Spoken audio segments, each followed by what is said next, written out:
অন্যরা যখন হাত দিয়ে খাতা লিখছেন, রংপুরে কুলি রানী তখন ডান পা দিয়ে লিখছেন নিজের ভাগ্য। জন্ম থেকে দুই হাতের কবজি নেই, কিন্তু অদম্য ইচ্ছাশক্তির জোরে থামেনি তার পড়াশোনা।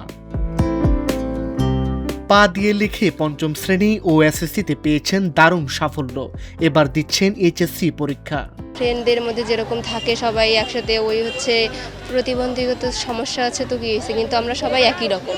ওই রকম একটা মেয়ে, তারপরেও যুদ্ধ করে বলা যায় যে পড়াশোনা করতেছে, তো এই ব্যাপারটা ওর কাছে আমাদের ইন্সপায়ার নেওয়ার মতোই।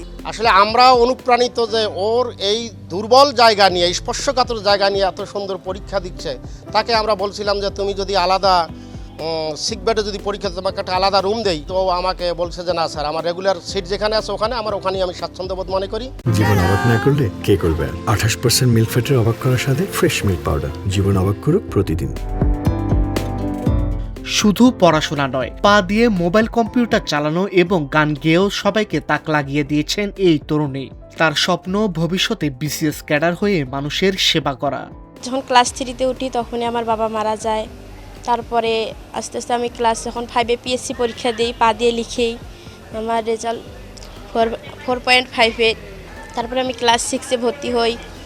যাওয়া আসা মাধ্যমেই চলতে লাগলো আমার জীবন। আমার সহকর্মীরা আমাকে যথেষ্ট সাপোর্ট করে। আমার স্কুলে গেলে আমার ব্যাগ নামে দেয়। আমি ভালো একটা ভার্সিটিতে পড়তে চাই, ভালো একটা বিশ্ববিদ্যালয়ে পড়ে ভালো জায়গায় যেতে চাই এবং বিসিএস ক্যাডার হতে চাই। শারীরিক সীমাবদ্ধতা যে স্বপ্নের কাছে কিছুই না, কোলে রানিয়ে যেন তার সবচেয়ে বড় প্রমাণ।